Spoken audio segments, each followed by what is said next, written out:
We're already 2/3 of the way through this series on class guides, and today we are being snuck up on like we're questing in Stranglethorn by the rogue, so let's dive into it. So the first thing that we're going to talk about, as usual, is what we will and won't be covering in this guide.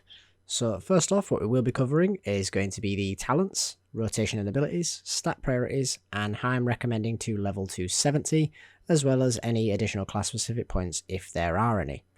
What we won't cover is going to be racials, professions, and PvP.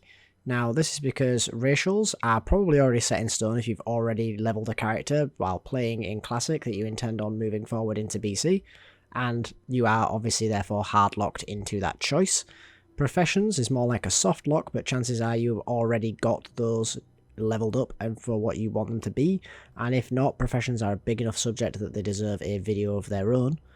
And PvP because it is something that I don't know anything about and do not wish to try and pretend otherwise.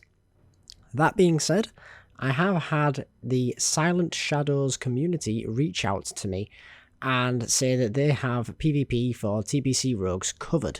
I've taken a look at their site and it is absolutely fantastic, and it is also where I've pulled quite a bit of the information for today's video from. So I'll put a link in the description, and I highly recommend that if TBC Rogue is something you are interested in, that you go and check it out.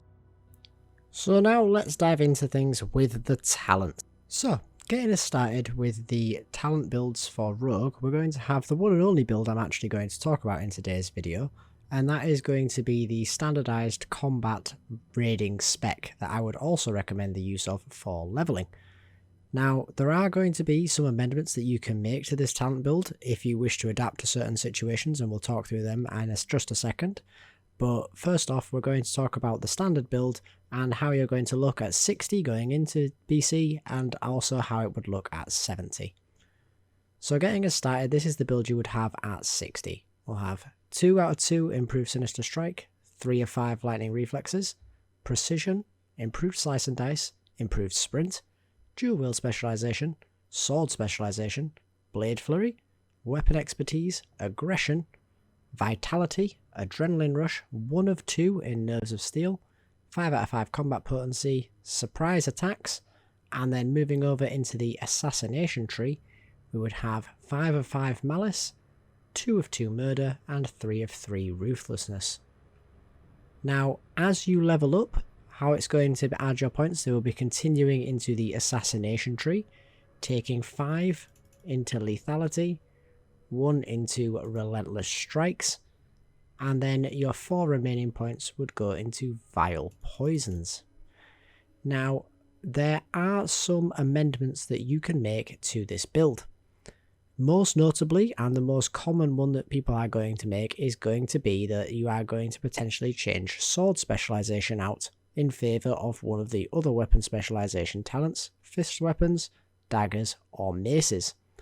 Now, the general consensus is that dagger specialization is somewhat weaker than the other 3, with sword specialization coming out pretty comfortably on top, although if you find yourself, certainly while leveling, with a considerably better fist weapon or mace, it isn't tragic to use that weapon and take that specialization over swords. However, in an ideal circumstance, you will be using swords as your primary weapon, and therefore this is the default build we're discussing today. Notable exceptions on this talent build are going to be the drop of Deflection and Riposte, which of course from a solo leveling point of view are excellent talents. However, this talent build is being selected based off of how I'm recommending that you get to level 70, which we'll discuss later on. But for those of you too impatient to wait for then, it's going to be in a group through dungeons. There are massive advantages to doing all of your content through the dungeons first and foremost, and then exploring the open world once you get to level 70. And in that environment, this talent build is going to serve considerably better than one that features the Deflection and Riposte talents. Now next up, we're going to talk about the abilities and rotation of the rogue, and it's actually something that's quite simple in BC, in that in essence all you're going to really be doing is a little bit of a priority system. First and foremost, you're going to be maintaining the Slice and Dice buff on yourself, while maintaining your Rupture Dot on your primary target. After that, what you're going to want to do is simply use your Sinister Strike to generate combo points, and if you get the opportunity, then you can use an Eviscerate, but only if it's not going to cost you a Slice and Dice or Rupture renew that you are going to need to do. It is as simple as that. The only amendments to that is where it comes with regards to gear. Now, if you are using the build that was recommended for you before, how it's going to work is that if you do not have the tier 4 set bonus, you're going to want to use your Slice and Dice when you have between 3 and 5 combo points, and always use Rupture with 5 combo points. However, this is slightly amended once you get that tier 4 set bonus, which will change it so that you have a 1 to 2 point combo Slice and Dice usage, and still 5 combo point Rupture usage. Now, the next thing to discuss is going to be stat weightings. Now, stat weightings are going to be roughly the same no matter what talent build you go for, but we are of course going to be focusing on the one that we've recommended in this guide, and it is a fairly straightforward system. How it's going to work is that you're going to want to prioritize hitting your hit cap and expertise cap before anything else. That is your absolute number one priority, as it is for pretty much any DPS class and spec in TBC. After you have completed that, you are going to want to prioritize getting agility. Agility is actually only narrowly going to be your best stat to stack after you've hit those ratings, ahead of haste, which is also going to be of incredibly high value, so realistically you are going to want to prioritize getting both. After that, you're going to be looking at crit rating, with armor penetration coming quite a bit of a ways after those.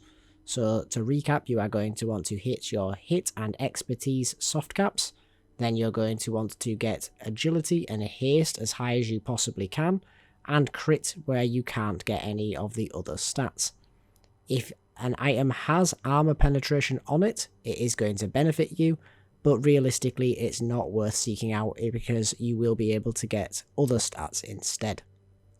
Now, the last thing I want to talk about in this video is how you're going to journey up to level 70 and your leveling experience. Now, this, if you have been watching any of the other class guides, is going to be much the same as I've recommended in all of those videos, and for all the same reasons, but I will go over them lightly here as well in case this is the only class you've been interested in watching the video for. In essence, what you're going to want to do is spam dungeons to get your leveling done. Now, as much as a lot of people are opposed to this, unlike any other expansion, the benefits of dungeon leveling over any other form of leveling are actually massive comparative to what they are in any other expansion. In essence, the primary thing that you're going to want to be doing this for is going to be that you will be able to get a lot of the rep grinds out of the way, or at least majoritarily out of the way, for getting your attunement for raiding done simply by doing these dungeons. Most leveling dungeons will provide you with reputation for the appropriate faction up to a value of honoured, and then you will be capped out for those dungeons before moving into the level 70 and heroic modes of those dungeons where you can continue the rep grind.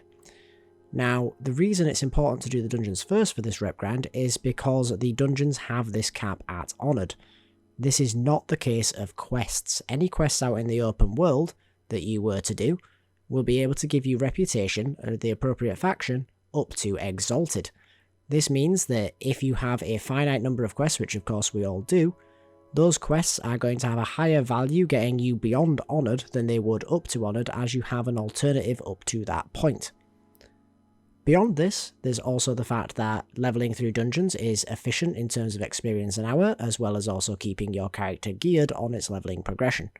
But the final major point of why we want to level in this way is so that when we hit maximum level, we have all of those quests still available to us at level 70. Now, at level 70, the completion of a quest, instead of giving experience, will grant you a large amount of gold. Now, gold is going to be in high demand when you first get to level 70, as it's of course going to be required for learning flying, both the normal and the epic version. This is something I highly recommend getting done as quick as you possibly can, and by having those quests to complete at level 70, it's going to get you an awful lot of the gold required to get you that flying done. which is another aspect required to be able to complete the attunement for raiding.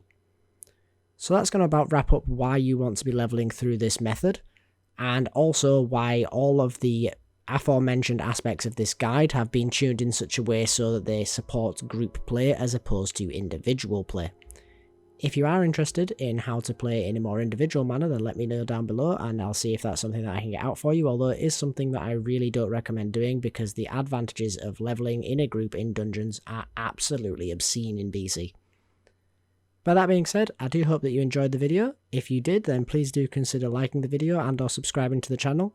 And once again, a massive shout out to Silent Shadows, who reached out in advance of me making this video and have provided all of the resources that gave me the vast majority of the information that went into this guide, and they have also laid them out in a very nice written form on their website, to which I will link in the description below. So if you are interested and you do like the written guide style as opposed to a video, which of course is something people that do like because it is much more easily available to go and check consistently without having to rewind a video, then that is in the description below and I highly recommend that you check it out.